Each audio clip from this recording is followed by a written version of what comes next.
Gran Casino de Ceuta les ofrece La Voz del Faro.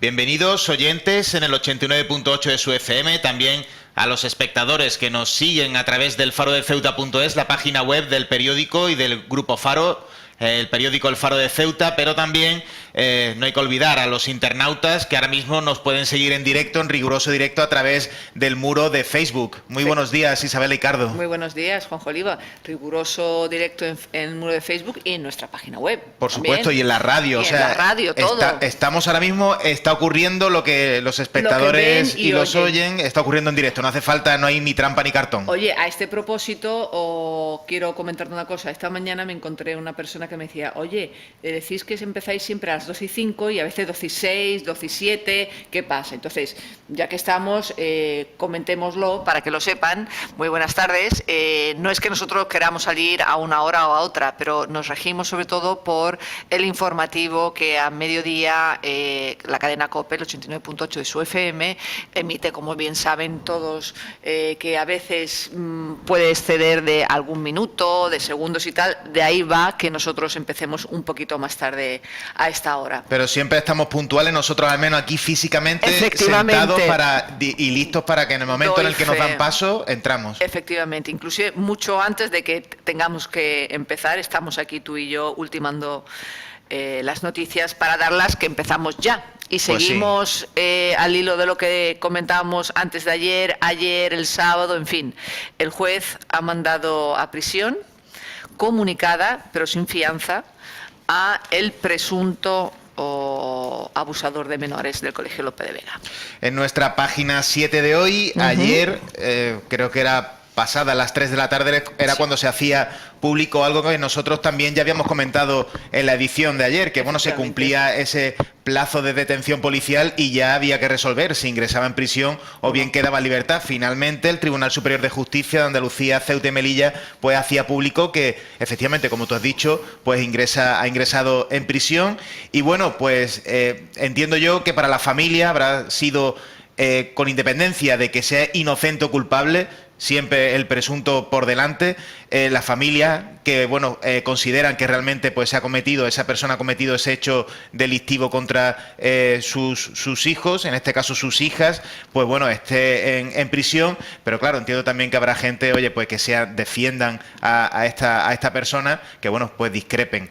En todo caso, la propia familia del acusado, que ahora mismo se encuentra en prisión, estuvo aquí en el periódico El Faro de Ceuta, dejando cuáles son sus impresiones, porque consideran que se les está faltando el respeto a todo el círculo familiar de esta persona por algo que ellos no entran ni a desmentir ni a confirmar. De hecho, el titular que le pone los compañeros de redacción a esta información, en concreto a este apartado, es si lo ha hecho, que lo pague. O sea, eso lo dice la propia familia. Efectivamente. Entonces, como tú bien recogías, ayer nos visitaban aquí en el periódico y hablaban con nuestra directora para decirle que, por favor, obviamente ocurre más de una vez, y si no por decir todos los días, que en nuestras redes sociales, como ya se ve todo, la gente opina, pero una cosa es opinar, una cosa es insultar y una cosa es pasar esa raya que no tiene por qué, porque la familia, como dice, nosotros si lo ha hecho, que lo pague, pero que nos criminalicen a nosotros, que no teníamos ni idea, tampoco lo veo justo. Como tampoco, al hilo de esto, el mismo acusado dice que él no reconoce ninguno de estos hechos, que cree que puede ser debido a una venganza porque se lleva mal con uno de los padres. Entonces, entonces vamos a ver si eso es cierto, si no es cierto, pero como siempre, prudencia, y vamos a dejar que el juez lo decida. Y también quiero decir que Isabela, por favor, si te puedes poner el micro un no poco... se me oye. Sí. No se me ahora oye. Yo creo ahora que mejor. Sí, ahora quizás mejor. Gracias por avisarme. Yo estaba intentando ponérmelo bien, pero no me lo terminaba de poner. Vale, pues para que se me siga escuchando bien. Otra de las cosas que también al hilo de esto... Está la otra parte, la del grupo de familias, de madres, que hemos oído ayer en un artículo en prensa y en un vídeo que nuestra compañera Vicky Solano hizo y que habló con las señoras que estaban a la salida del colegio. Yo tampoco comparto que digan, si esta señora no sirve como directora, que se vaya, que tiene que cuidar a nuestros niños. Vamos a ver, no creo que la directora en sí tiene que ser la culpable de esto. O sea, ha ocurrido, desgraciadamente, o presuntamente ha ocurrido, vamos a tratarlo, pero ella, no sé si el querer culpar a la directora del centro vaya a cambiar algo o arregle algo. O sea, no lo sé, Juanjo. Yo entiendo, ayer también apuntábamos que existe mucha crispación, sobre todo ante los padres. Ayer incluso tuvieron una reunión en el centro y bueno, luego a la salida hubo una reunión en la que bueno, pues se vertieron algunas críticas contra la dirección del centro, porque claro, en estos casos la masa y los padres como grupo tienden a buscar un chivo expiatorio. En este caso, pues recae como máxima responsable del centro en la figura de la dirección, de la directora en este caso.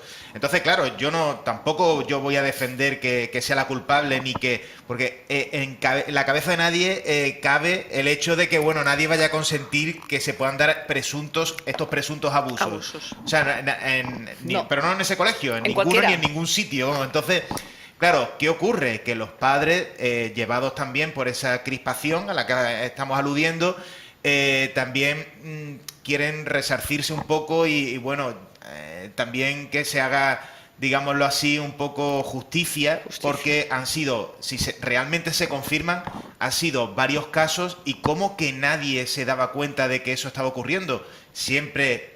repito, que se verifique, que eso lo decidirá la justicia. ¿Cómo es posible que nadie se diese cuenta? Si realmente ha sucedido, ¿dónde estaba el personal del centro? ¿Cómo es que no se hubo ni un atisbo o alguien se percató de algún detalle y lo hizo público? Repito, si es cierto que a lo mejor no lo es, y eso nosotros no somos jueces para decidirlo, eso lo decidirá en todo caso pues la maquinaria judicial, será quien lo decida. Me imagino que será la jueza de primera instancia, instrucción número 2, que es la que ha empezado con el caso. Pero creo que cuando varias personas con la misma preocupación se reúnen, pues pueden hacer declaraciones que puedan sonar un poco fuera de tono, pero también hay que entender que están llevados por el nerviosismo porque tampoco se sabe cuál ha sido el alcance, no está, digámoslo así, de manera oficial dicho cuál es el alcance de estos presuntos abusos, así que también yo creo o comprendo su postura. Ya, bueno, pues otro día más hablando de este desgraciado suceso, que ya se verá a la luz con el tiempo debido en que queda. Y si te parece, vamos a pasar a las 12:14, casi 15 ya, a un segundo tema. Sí, siempre para que en el ámbito tengamos que dejar nada en el tintero. Efectivamente. Luego. Siempre aquí seguimos un segundo tema que proponías, Juanjo, y hablamos también de educación, hablamos también de una... No, sentencia no es de un... Yo lo había explicado de una manera muy sencilla, en realidad se puede explicar de una manera más detallada, pero es un informe sobre lenguas minoritarias en España que el gobierno de Rajoy, el gobierno de la Nación, pues acaba de enviar al Consejo de Europa. El informe tiene su nombre, el organismo que lo envía tiene el suyo, pero bueno, en definitiva cuenta eso. España envía a Europa pues un informe sobre lenguas minoritarias. Lenguas minoritarias que por aquí más o menos las he enumerado porque lo hacen los compañeros de redacción en el propio artículo. Regionales como el catalán, gallego, valenciano, euskera, después otros que quizás sean más desconocidos, como puede ser el aranés, que es de la comarca, una comarca en los Pirineos. El Valle de Arán. Otras más minoritarias, como por decirlo así, para que nadie tampoco quiero herir sus sensibilidades. Exacto, así que el asturiano, las de Aragón, el leonés y llamativo el amasig. El amasig de Melilla, De la Melilla. ciudad autónoma de Melilla. Es de origen bereber. Bereber. Es como el equivalente aquí en Ceuta del darilla, pues allí, pues, debido Es el pues, amasig. es el amasig, exacto. Entonces, claro, la gran ausente, el siempre debate de darilla barra árabe ceutí barra cada uno que lo denomine como considere oportuno. ¿Qué ocurre? Que está ausente. Está ausente en este informe y Caballas, en concreto Mohamed Ali, su portavoz esta mañana, pues se ha pronunciado al respecto porque considera, bueno, ¿para qué le voy a poner yo las palabras si realmente lo va a hacer él mismo y lo podemos escuchar? Pero bueno, está de todo menos de acuerdo con esta exclusión y claro, pues utiliza una serie de epítetos pues, para calificar lo que considera y también avanza pues cuáles son las acciones que van a emprender tanto en la ciudad autónoma, en pleno, como también lo va a hacer a nivel nacional, tanto en el Congreso como en el Senado. Pues escuchemos las declaraciones de Mohamed Ali. Ante este atropello, Caballas quiere decir varias cosas. En primer lugar, es inaceptable ir en contra de la realidad. El árabe ceutí forma parte de la realidad de Ceuta y por lo tanto debe ser reconocido y protegido. Es inadmisible soportar la discriminación que estamos padeciendo desde hace años con la connivencia del PP y el PSOE en nuestro Estatuto de Autonomía, que no refleja la pluralidad lingüística de nuestra ciudad, al contrario de lo que pasa en Melilla. Igualmente, y aún más grave, es que el gobierno de Ceuta permita que se trate a los musulmanes de Ceuta como ciudadanos extranjeros, cuando somos españoles por los cuatro costados. Por lo tanto, mi total repulsa y condena ante esta posición y anunciar que vamos a interpelar al gobierno de Ceuta para que corrija este atropello de forma inmediata y que el tratamiento que se nos dé por parte de nuestro gobierno y de nuestras instituciones sea el de españoles, que es lo que somos desde hace ya mucho tiempo. Por eso, Caballas también va a intensificar los contactos con los grupos parlamentarios en el Congreso y en el Senado, sobre todo con Compromís, para que el Gobierno de España responda de esta no inclusión del árabe ceutí como lengua minoritaria y por qué no se protege y se reconoce. Hombre, desde luego entiendo perfectamente a Mohamed Ali que se pregunte cómo puede ser el amasig de Melilla sí y el ceutí, el árabe ceutí o el darilla no. Eso hay que explicarlo y por lo menos que lo expliquen. Después uno tiene un debate, pero así de amblé, decir no entra en esta lista, lo entiendo perfectamente. Yo tengo una ligera idea porque también deja constancia a los compañeros de la redacción de la edición impresa del periódico El Faro de Ceuta y es porque, y además me he preocupado de buscarlo en la web, existe el Instituto de Culturas de la Consejería de Presidencia de la Ciudad Autónoma de Melilla donde pues bueno se están realizando una serie de acciones para preservar que consideran el amasig, esta lengua, consideran un bien, uno de los bienes más preciados del patrimonio cultural inmaterial de Melilla. Entonces, claro, esta defensa y esta protección que se hace de este patrimonio aquí en Ceuta no se da. De hecho, en el sentido más práctico, en varias ocasiones se ha llevado al Pleno de la Asamblea propuestas para las aulas de inmersión lingüística, los auxiliares de darilla, árabe, ceutí. Tampoco quiero utilizar uno de los dos términos porque se te puede incluso catalogar ideológicamente pues en base a eso. Por eso darilla, árabe, ceutí, que hay pros y contras. Y bueno, realmente es cierto que aquí están más desprotegidos el árabe ceutí que el amasig en Melilla. Bueno, no sé allí en Melilla cómo, pero quizás podemos también aducir que a lo mejor ellos están esforzándose más, están empleándose más, y aquí no, y aquí menos. O que estén llevándolo hacia un canal, como tú dices, de preservación de esta lengua que para ellos es una lengua, aunque sea minoritaria, pero es una lengua de esa zona, bereber, con un seguimiento y con un recorrido, cosa que a lo mejor aquí en Ceuta se habla y se dice que es una lengua nueva, no es una lengua que tenga un recorrido. Quizás pueda ser también es una clave, no lo sé. El caso es que, bueno, como siempre lo ha hecho Mohamed Ali y Caballes, siempre han estado encima de esta propuesta y de este problema, pues a ver ahora, tras este informe, si evolverá, si se podrá dar un cambio y poder verla dentro de de ese informe, o no, obviamente no de este del que han mandado ahora. Ya veremos para el próximo año, a ver si se ponen ya a raíz de esto a trabajar, porque ya me parece que decían hace 2 años, también ya advirtieron que la cosa estaba un poco ahí entre hilos. Se ha terminado de romper. A mí es que todo el tema este de la falta de tolerancia, o sea, yo estoy de acuerdo con que se debe de cuidar. Además, hay que reconocer que el 50% de la población habla árabe ceutí no en la intimidad, porque también en sus relaciones interpersonales hablan el árabe ceutí, pero esa falta de tolerancia también hay veces cuando se da con ese otro 50% en el que yo me incluyo, sí, que no hablamos árabe ceutí, y bueno, pues se puede utilizar ese árabe ceutí para comunicarse entre ciertas personas que manejan el dialecto y contigo no. Es decir, hay veces que también en la vida diaria se dan situaciones en las que la falta de tolerancia se da hacia el que no habla árabe ceutí. Sí. Entonces, claro, esto es un debate y aquí, vamos, seguro que se podría estar hablando durante horas. Uf. Pero bueno, yo me refiero a que esto hay que mirarlo, hay que reconocer, porque esto no deja de ser otra riqueza más de esta convivencia que tenemos en Ceuta. Pero ojo, tampoco es para que se le dé más peso a una lengua que a otra. Por el hecho de, bueno, yo entiendo que demográficamente en Ceuta, pues cada vez más gente va a hablar el árabe ceutí.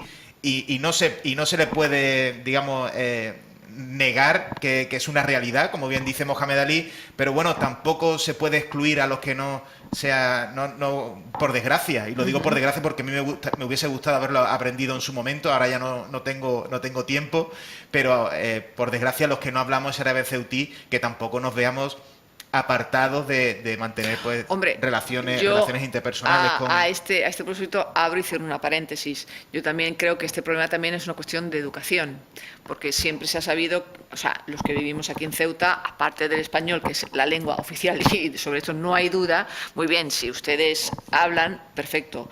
Háblenlo cuando estén con personas que lo puedan hablar. No lo hablen como muchas veces ocurre cuando estamos personas que hablamos español y que no conocemos, por desgracia, esta lengua, habláis para no haceros entender. O sea, que también... Sí, eso yo he dicho, o sea, yo he ido por el mismo camino. Exacto, o sea, que eso también es una cuestión de educación de la persona, porque si yo me encuentro con una persona que sé que no lo habla, hablo en la lengua que hay que hablar aquí, español. Después que fomentemos y que con el tiempo todos lo sepamos, hombre, fantástico, más lenguas sepamos, digamos, más apertura también mental podemos tener. Es que forma parte de esa interculturalidad de la que tanto hacemos gala. Efectivamente, con lo cual... Y también en el ámbito lingüístico también tiene que ser una realidad. Exacto. Pero ojo, con la educación. Con la educación, efectivamente. Cerramos paréntesis. Uy, estábamos los dos en el mismo paréntesis. Sí.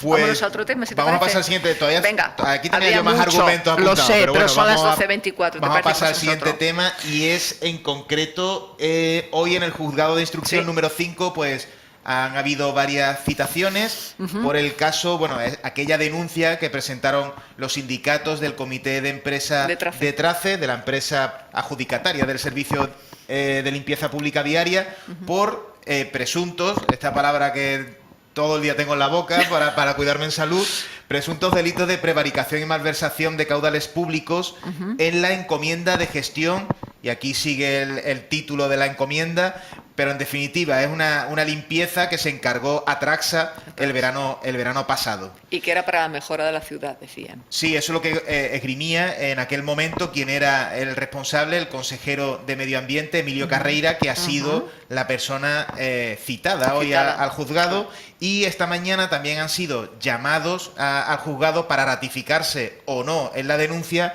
pues los sindicatos que forman parte del Comité de Empresa de Trace, que no son otros que Comisiones Obreras, UGT y CESIF.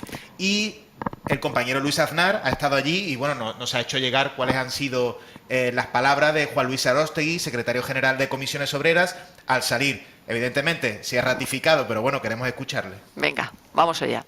No hemos ratificado en la denuncia, hemos explicado los hechos al juez, le hemos dicho lo que a nuestro juicio eran situaciones irregulares o ilegales, y esa es la declaración. A partir de ahora el y fiscal toman su decisión. Nosotros hemos dicho que efectivamente desde nuestro punto de vista la encomienda de gestión tenía irregularidades y que desde el punto de vista del desarrollo en la práctica de la encomienda de gestión había una clara irregularidad y que los trabajadores de Traxa, como demuestra la fotografía, de manera indubitada, estaban haciendo labores que tiene Trace contratadas. Si esto tiene un alcance penal de un otro modo, ya corresponde al Poder Judicial. Bueno, esas son las palabras, como tú dices, Juan Luis Aróstegui, saliendo esta mañana después de haberse ratificado en el juzgado, pero también recordemos, para aquellos que a lo mejor o no sabían la historia o se acordaban de otra parte de la historia, y es que empezó también un poco de revuelo cuando se presentaron estas no alegaciones, estas denuncias, y aparecía también el CESIF, y en la persona de Malika Alal, que no es nada más que el número 3 del PP de aquí en Ceuta, pero que también está en el CESIF, que es como gestora del CESIF, ¿vale? Sí, la Entonces, presidenta. la presidenta, exacto, de la gestora. Entonces, hubo ahí un gran revuelo, como decían, como sindicato vas a denunciar a una persona, ya no de tu partido, pero también del gobierno con el que estás. Y entonces, bueno, se ha sabido al final que no es cierto que ella siempre dijo desde el primer momento que ella no había firmado ninguna denuncia contra el entonces consejero del Ministerio del Ambiente, el señor Carreiras. Bien, sí se ha sabido hoy, lo ponemos en nuestras páginas, que no aparecía su firma. Simplemente alguien pondría CESIF, un sello, y presentó la denuncia, con lo cual también queremos aclarar esto, porque claro, más allá de la denuncia que sigue adelante y que se han ratificado UGT y Comisiones Obreras, como hemos oído en las palabras de Juan Luis Aróstegui, también decir que por otra parte CESIF no ha denunciado a Carreira, y ahora que además en estos momentos también está, si no ha terminado ya, porque era a las 10:30, estaba citado a las 10:30, si no ha terminado yo, que creo que sí, pero todavía no tenemos ninguna última hora, si accedemos ya lo daremos antes de irnos. Está el consejero Carreira como aquel entonces responsable de Medio Ambiente, que sabemos que ya no lo es. Así que, bueno, aclarado simplemente esto, que no había por parte de CESIF ninguna denuncia. Perfectamente explicado, Isabela. Yo creo que tanto los oyentes en el 89.8 de su FM como también en el farodeceuta.es pues lo han seguido a la perfección. De momento no hay ninguna última hora al respecto. Y yo creo que, bueno, nos quedan 7 minutos, así que vamos a pasar al siguiente tema, porque luego daremos cuenta en el informativo de las 2:20, en el informativo de COPE Ceuta, daremos cuenta de la declaración o lo que haya comentado, mejor dicho, Carreira, el consejero Emilio Carreira, a la salida de los juzgados. El siguiente tema, que además era el que comentábamos a primera hora de la mañana, porque pensábamos que iba a acaparar toda la atención, pero luego las cosas, pues como salen, se va bajando de escaleta. Exacto. Pues no hay otra. Seguimos con el problema de Ingesa, seguimos con el problema de radioterapia. Otro capítulo más. Juanjo. Sí, bueno, yo lo comento muy rápidamente porque también pues la tertulia nos apremia un poco a acelerar, no podemos terminar más tarde, pero bueno, en definitiva, el PSOE, una respuesta parlamentaria del gobierno de Mariano Rajoy al PSOE, le dice que bueno, que eso de la clínica de radioterapia no está contemplado para una ciudad con una población menor de, bueno, alrededor de 85.000 habitantes, y que según las recomendaciones que hace la Sociedad Española de Oncología Radioterápica, pues bueno, está estipulada un centro de estas características de radioterapia para núcleos poblacionales de entre 200.000 y 300.000 habitantes. Claro, nos echamos las manos a la cabeza de nuevo, no solamente nosotros, sino también en la ciudad autónoma. Aparte de que lo refleje el artículo del compañero Luis Manuel Aznar, pues también nos llega a través de otros cauces que sentó bastante mal. Bastante mal porque recordemos que el propio presidente Vivas ya recogió esa ratificación en ese compromiso. La propia ministra de Sanidad, Dolors Montserrat, dijo que sí. Exactamente, ella se ratifica en que va a haber una clínica de radioterapia, y ahora la respuesta que le da el PSOE, el gobierno de la nación, le dice, oye, que es que por la población que tenemos pues no se puede implantar. En fin, por la tarde llega un comunicado de prensa del Ingesa, entendemos, y además así queda plasmado en este artículo, en nuestra edición impresa, habrá habido una serie de conversaciones a nivel Ceuta-Madrid, y bueno, pues el Ingesa finalmente lo que dice en concreto es que, no sé si lo quieres leer tú o le echo yo un vistazo. Sí, bueno, simplemente ellos dicen que el SEOR, que es el ente que estipula las posibilidades y las maneras de abrir estos centros no oncológicos, sino radioterápicos, dice que, bueno, que ellos hablan dentro del hospital universitario.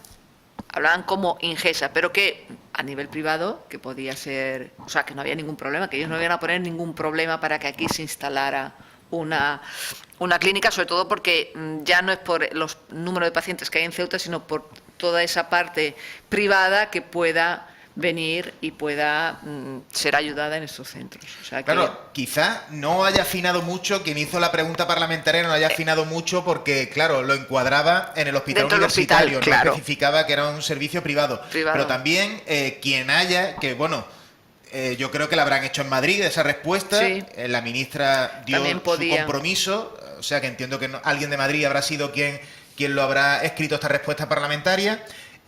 También ha sido un poco puntilloso a la hora de responder porque sabiendo el revuelo que se ocasionó en una visita que hubo por parte del director general del Ingesa, no entiendo por qué, no es como, bueno, vamos a hurgar un poquito más en la herida, a ver qué ocurre, porque bueno...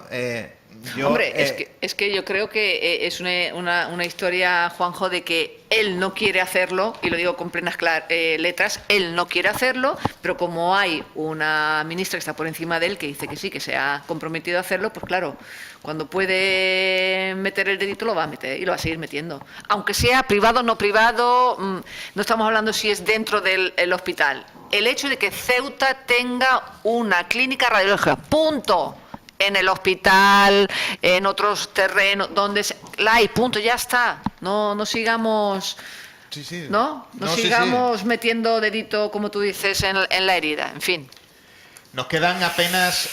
minuto y medio. Sí, 2. Yo creo que pasamos a luces, a luz y oscuridad. Vale, yo la luz, tengo luz compartida, a ver, te digo rápidamente. Sí. Luz compartida a los 14 inmigrantes que han salido esta mañana hacia la península, de los cuales 9 son mujeres, y con lo cual, en proximidad de la fecha del Día de la Mujer, me parece fantástico para ellas. Sí, buena lectura has tenido ahí, sí. Y también dentro de estos 14 hay un marroquí que lleva también aquí 2 años, y que ha pedido asilo político y que se la han dado, no se la han dado, ha podido salir y ya seguir ahí su vida. Además le conozco y es buenísima gente. Mis felicidades para él. Efectivamente. Y luego la quiero compartir con la luz que se dio ayer el premio que se dio ayer a Habiba Abdelkader, que es la fundadora de Al-Ámbar, esta asociación que ayuda muchísimo a las mujeres desfavorecidas y que se va a unir a las otras 2 que le dieron la semana pasada, que es a Mercedes Canca por María Deza y a Matilde Lorente por el Maite Alasio. ¿Te parece? Yo para Habiba Abdelkader mis felicitaciones porque es una mujer luchadora y también encantadora, pero también yo espero que sea extensible al resto de su equipo, al resto del equipo de la Asociación Al-Amba, porque son gente que, oye, pues trabaja por una serie de colectivos que son invisibles en el Príncipe y bueno, que hay que tenerlos en cuenta y muy merecido este premio doctora Soraya. Pues eso te parece bien, ¿no? Yo voy a dar la oscuridad rápidamente a UGT. A UGT, sí, por el tema de la denuncia que hizo ayer. El temporal inunda el laboratorio de urgencia del hospital universitario, porque hay que recordar que al PSOE pues se le llena la boca diciendo que el hospital universitario se ha construido pues bajo su mandato. Hay que recordar que en aquel momento quienes estaban en la dirección territorial procedían de UGT, del sindicato UGT, y ahora aquellas obras que no realizaron correctamente o presuntamente no realizaron correctamente en aquel momento son las que ahora el propio UGT denuncia. Es decir, si en aquel momento no se utilizaron los materiales que se tenían que haber utilizado, ahora mismo no habría goteras en el hospital universitario. Así que yo me miraría este tipo de críticas que sí, que pueden ser muy efectistas, pero si se hace un poco de memoria y un poco de recorrido... Y autocrítica y un poquito de recorrido histórico, de UGT salieron los miembros que luego estuvieron en la dirección territorial, se vanaglorian de haber conseguido que se terminase el hospital universitario, no lo hicieron como lo tenían que haber hecho, y desde hace años hay goteras que ahora ellos mismos denuncian. O sea, están denunciando su propia gestión en aquel momento. Pues sí, pues vaya también Le van a tener un cariño en UGT, vamos. Nos tienen cariño, todo el mundo nos consta. Sí. Señores, son las 12:35, nos vamos corriendo porque no se vayan, que ahora, a continuación, después de un pequeño descanso publicitario, Juanjo Juanjo Oliva trae aquí a Ceuta y me enorgullece ver de nuevo a un ex compañero nuestro que ahora está haciendo una labor fantástica con Plena Inclusión. Hablaremos de Plena Inclusión con Juanmi Armuña y con dos de sus miembros de Plena Inclusión que vienen a hablar de lo que hacen el día a día de ellos y que la gente lo sepan, porque recuerden, hay que cortar las barreras, hablar, integrar. Eso es lo que queremos hacer siempre Juanjo Oliva y yo, espero, desde aquí, desde el Grupo Faro, desde el 89.8 su FM, el Faro de Ceuta, Faro TV y quien tenga más, que lo diga. Pues a las 1, mejor dicho, a la 1 menos cuarto, estamos con la tertulia. Juanjo, hasta mañana. Hasta mañana. Gran Casino de Ceuta les ha ofrecido La Voz del Faro.